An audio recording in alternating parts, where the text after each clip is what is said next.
Friends, this is a channel about real life. No sugarcoating, no lies, only men's stories full of struggle, betrayal, and loss. It's about those who life knocked down, but who still found the strength to rise and keep going. If you seek honesty, strength, and inspiration, you're in the right place. The mountains were silent that morning. Wrapped in a veil of white snow fell slowly, layer after layer, turning the world into something both beautiful and cruel. The wind was sharp, like knives slicing across skin, and the air was so thin that every breath felt stolen rather than earned for most.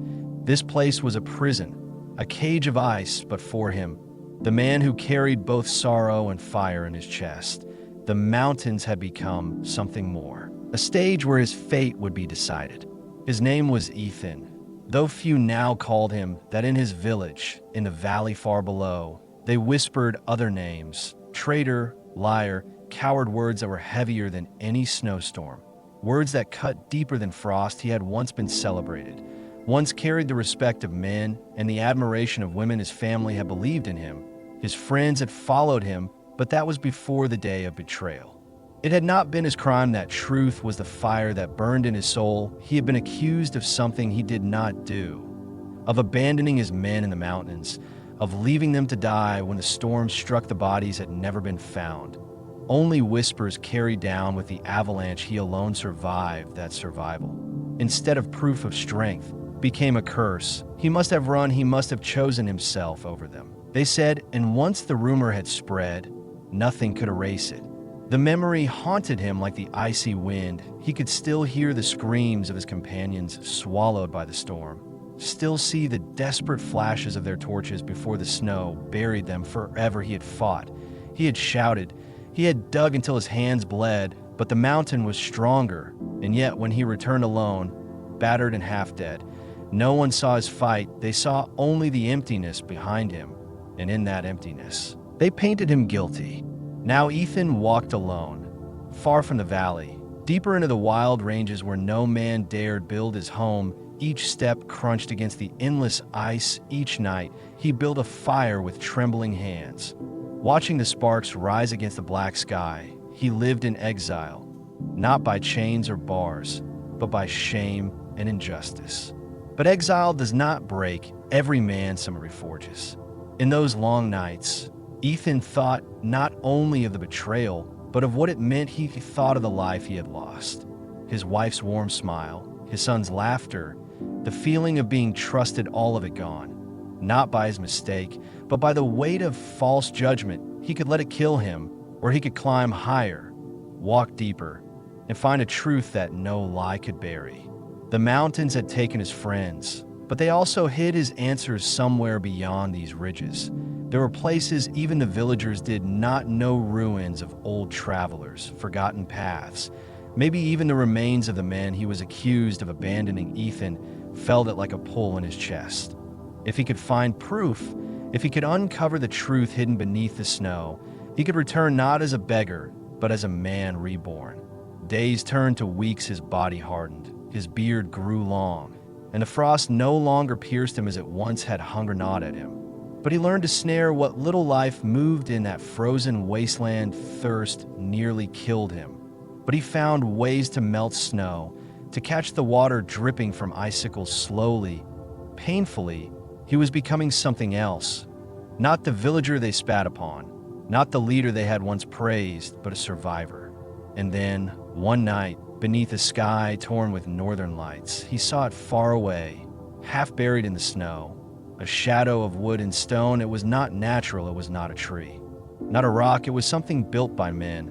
Long ago, his heart pounded as he trudged closer, his legs heavy as lead. When he reached it, he realized it was the remnants of a cabin, its roof caved in, its walls blackened with the scars of fire.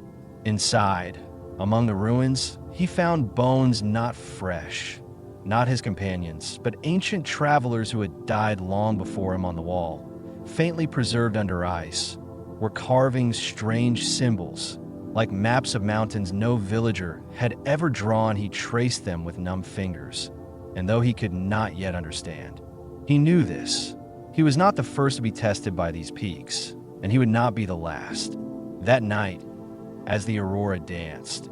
Ethan swore to himself that he would uncover the truth of both the mountain and his past. He would not die a traitor. He would rise as a man who faced the storm and proved himself stronger.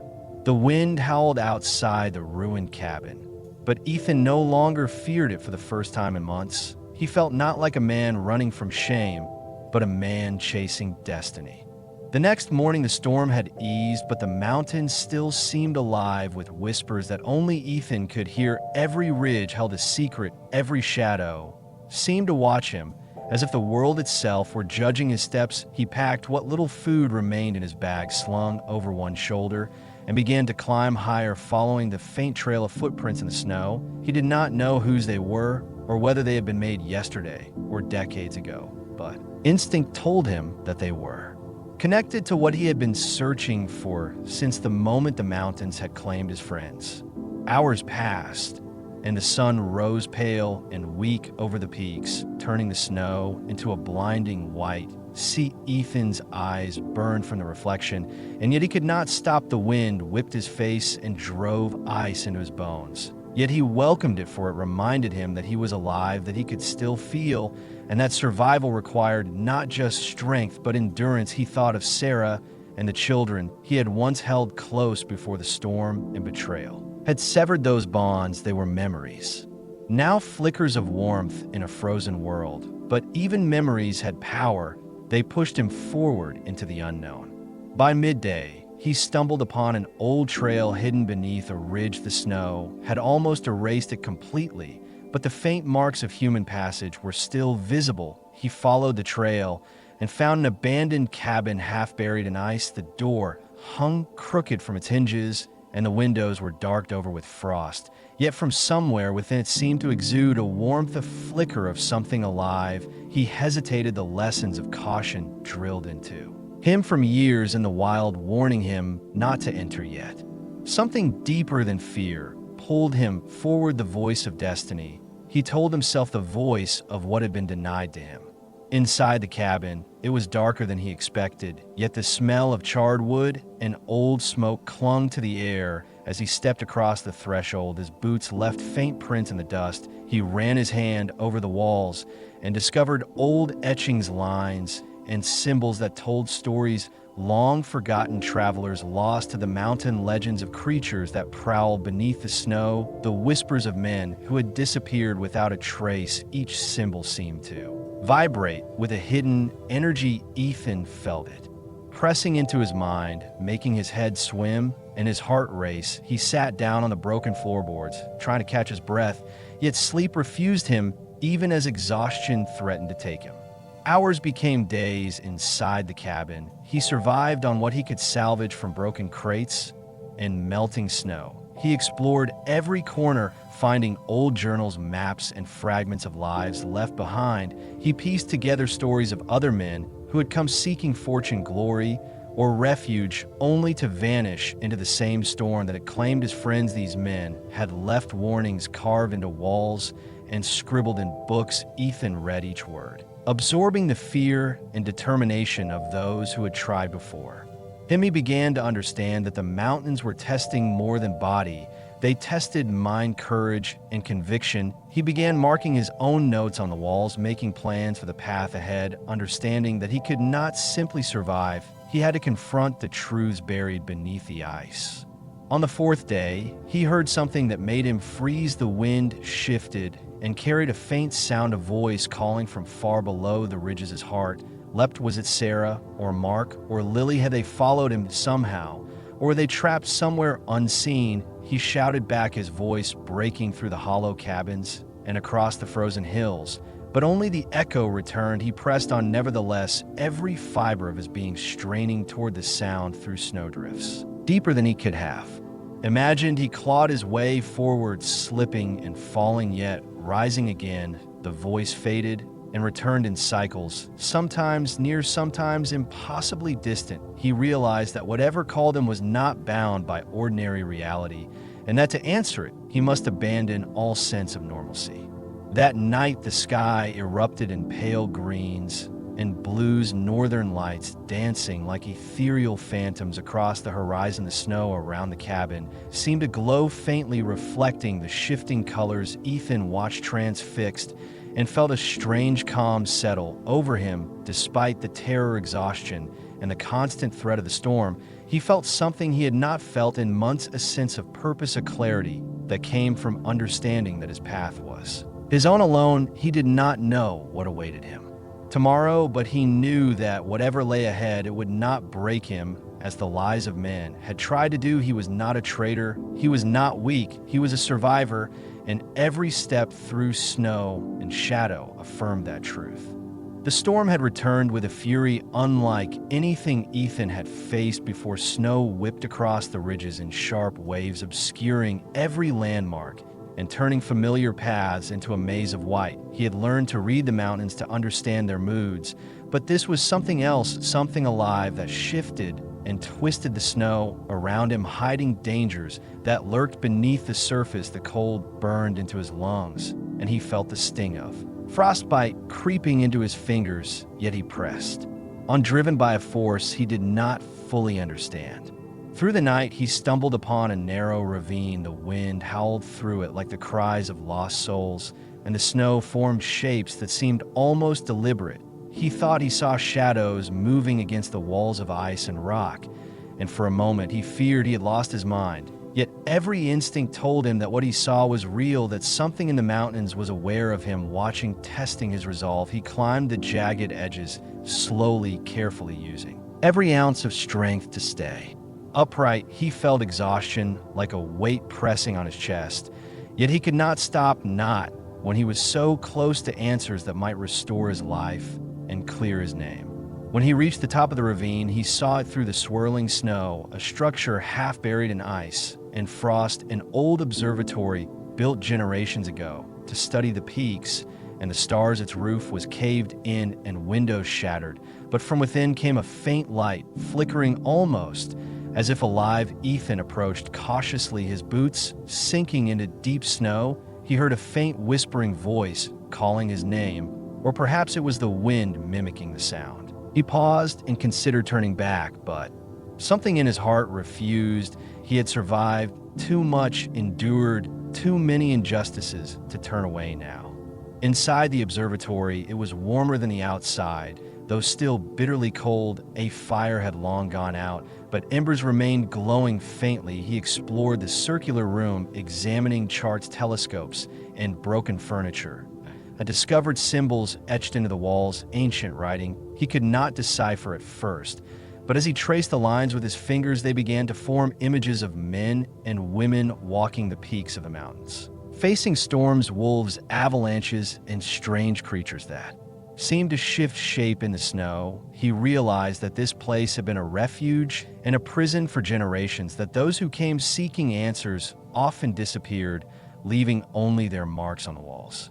That night, the wind roared like a living thing. The northern lights danced wildly across the sky, and Ethan huddled in a corner, studying the maps and journals. He read of travelers who had vanished and of strange occurrences no ordinary man could explain. He felt the presence of something watching him, guiding him, testing his courage and patience. He realized that the mountains were alive, not just in snow and stone, but in memory and fear in the stories passed down through generations. Each step he had taken had led him here, to this nexus of mystery and revelation. Over the following days, he navigated treacherous paths guided by the symbols and whispers. He encountered creatures of frost that moved at the edges of vision, shadows that mimicked his movements, and voices that echoed through ravines calling his name. He survived on frozen streams, and what little food he could carry. He learned the rhythm of snowstorms, the patterns of wind, and the hidden dangers lurking beneath what appeared calm and still. Each challenge strengthened him, his body hardened, his mind sharpened, and a quiet resolve grew in his chest. He was no longer the man accused of betrayal. He was a force shaped by snow, wind, and injustice. On the seventh day, he discovered a hidden chamber beneath the observatory, carved into the rock. Its entrance was narrow, and the air within smelled of ice and stone. He crawled inside, and found relics of those who had come before, old journals, fragmented maps, and symbols etched in blood and ink. He read their words carefully, each telling of trials faced in the mountains and the test of character required to survive. Some had failed, some had succeeded. But all had been changed forever. Ethan realized that his journey was not just to survive the storm or prove his innocence, but to confront the essence of courage and fear itself, to emerge not broken, but tempered by the mountain. As night fell on the seventh day, the storm outside intensified. Lightning flashed across the peaks, illuminating the observatory in harsh white light. Ethan stepped outside, feeling the wind tearing at his clothes and biting into his skin, yet he smiled because he understood finally that the mountain did not judge him as guilty or innocent. It only tested the heart and spirit of those who dared enter its domain. He felt the injustice of the village, fading like distant echoes replaced by the understanding that truth and survival often lie not in the eyes of others, but in the strength of one's own will. Ethan knew that what lay ahead could not be faced half-heartedly. The mountains had tested him for weeks, and now he felt the weight of all his choices pressing on him. Each ridge seemed taller, each snowdrift deeper, and every shadow heavier than before. Yet he stepped forward because he understood the storm was not merely outside. It was inside him. The fear, guilt, and anger he had carried all his life were no longer his chains. They were his tools. He had learned to harness them to move faster, climb higher, endure longer. The observatory had revealed its secrets, but the mountains held more. Their peaks twisted impossibly in the distance like frozen waves, and the wind carried voices not always human, warning or guiding him. He could not tell, yet he trusted his instincts. Every step was deliberate and cautious. He slid across ice cliffs, clung to sheer walls of snow, and navigated frozen ravines that seemed endless. Each night, he lit small fires in caves or behind ridges, using the smoke to keep track of his path and to ward off what he could not see. The stars above were his map, and the northern lights his signal that he was moving in the right direction. On the 10th day, he came to a ridge overlooking a valley shrouded in thick mist and snow. He could see a structure barely distinguishable through the storm. Its towers leaned as if weighed down by the cold and frost, yet inside light flickered dimly, as if someone or something awaited him. Ethan's heart pounded in both fear and anticipation. He had no idea what he would find, but he understood that this was the place the mountains had been guiding him toward. Every step he had taken since the storm began, he clenched his fists and began the final descent. The path was treacherous. Jagged rocks protruded from snowbanks, and avalanches threatened at every turn. He moved cautiously, yet with purpose. He remembered the lies that had branded him a traitor, the village that had turned its back, and the family he had loved, but could not protect. His anger and sorrow fueled each movement, giving him strength beyond normal endurance. He was no longer simply surviving. He was confronting the forces that had sought to break him. When he arrived at the base of the valley, he saw them, the shadows of figures moving between the broken walls of an ancient fortress half buried in snow. They were taller than men, their shapes flickering and unnatural, and yet he sensed a humanity twisted by time and ice. As he approached the gates, he heard whispers calling his name, beckoning him inside. He hesitated only a moment before stepping into the light of the flickering torches, and the shadows within shifted closer. Inside the fortress, Ethan felt a presence that pressed against his mind like the storm pressed against his body. The air was thick with anticipation, and something unearthly watched him from the corners. He moved forward, guided by instinct and memory of the voices that had haunted him since the disappearance of his companions. His steps echoed against stone walls and through corridors littered with relics of travelers lost and forgotten. The shadows shifted and whispered secrets that only he could hear, testing his courage and the truth of his own heart. Hours passed like days as Ethan navigated the fortress, its hidden chambers and icy halls. He encountered trials designed to measure his resolve. His fear confronted him as illusions of his family lost, his friends frozen and screaming in the cold. Each challenge pushed him to his limits, and beyond. Yet he endured. The mountain had not abandoned him. It had refined him, teaching him that survival required both body and mind, and that injustice could be countered only by understanding and courage. By the end of the night, he reached the highest tower, the one that seemed to pierce the sky from the outside. Its windows were broken, but inside he found a room untouched by snow or storm relics from the past, where carefully placed a journal lay open and a single candle flickered. He read and understood the history of those who had come before him, all accused of failure, all tested by the mountains, and all transformed. If they survived, Ethan had endured the storm, the snow, and the shadows, and now he was ready. Ethan sat in the highest chamber of the fortress, watching the northern lights twist across the sky. The cold outside was absolute, but here he felt a strange warmth, a calm that came from understanding. He traced the ancient journal with trembling fingers, reading stories of those who had survived the trials and those who had failed. Some had perished, succumbing to fear. Others had been lost to the illusions the mountains conjured. Yet all had left a mark on the world, waiting for someone to continue their legacy. He realized that his journey had not been simply about clearing his name, but about becoming the kind of man who could endure the impossible. The shadows that had haunted him since entering the valley now seemed less threatening. They moved with purpose, guiding him to a hidden alcove where a single relic lay. It was a crystal encased in ice, faintly glowing and humming with energy. He understood instinctively that this was the heart of the trials, the focus of the mountain's test. His hand hovered above it, and for a moment he hesitated, remembering the betrayal, the village, the loss, the accusation, the shame. Yet all of it seemed distant now, replaced by clarity and the steady pulse of determination. He grasped the crystal, and a wave of light surged through him. Images of past travelers and their struggles flashed before his eyes. The whispers became a chorus, speaking truths and lies, histories and secrets all intertwined. He felt the injustice he had suffered dissolve, not because the world would recognize him, but because he finally recognized himself. He was not guilty. He was not weak. He had endured and learned and emerged stronger than any storm could destroy.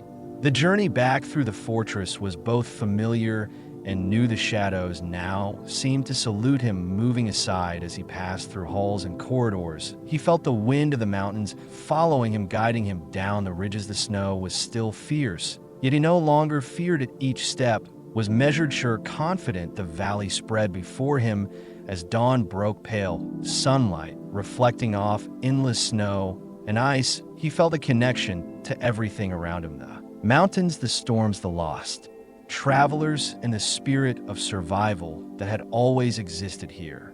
When Ethan finally descended to the lower slopes, he saw the village in the distance, the familiar shapes of roofs and roads appearing like ghosts through the haze. He wondered how they would react to him if he returned. They had condemned him in his absence, blamed him for what he could not control, dismissed his survival as luck or deceit. Yet he understood something crucial now: the truth did not require their recognition. It existed regardless of their judgment, and he carried it in every scar, every frozen breath, every step across the peaks. Back in his home, he saw Sarah, Mark, and Lily waiting, unsure, fearful, yet hopeful. Ethan embraced them tightly, feeling the warmth of family. His heart swelled, not with vengeance, but with understanding. He had survived the mountains, confronted the lies, endured the storms, and returned stronger, wiser, and unbroken. He had discovered that the world might not always believe or reward justice, but the mountains had taught him that true courage and resilience were measured not by others, but by oneself. As night fell over the village and the first stars appeared, Ethan stood at the edge of the ridge, looking back at the peaks. They were silent, once more, yet alive in his memory. He felt gratitude and reverence, not for revenge or recognition, but for the trials that had forged him into a man beyond fear, beyond shame, and beyond the reach of false judgment. The mountains had given him their ultimate gift: insight and the unshakable knowledge that he had survived the impossible and returned whole. The wind whispered across the snow, carrying the echoes of the lost, the whispers of the mountain.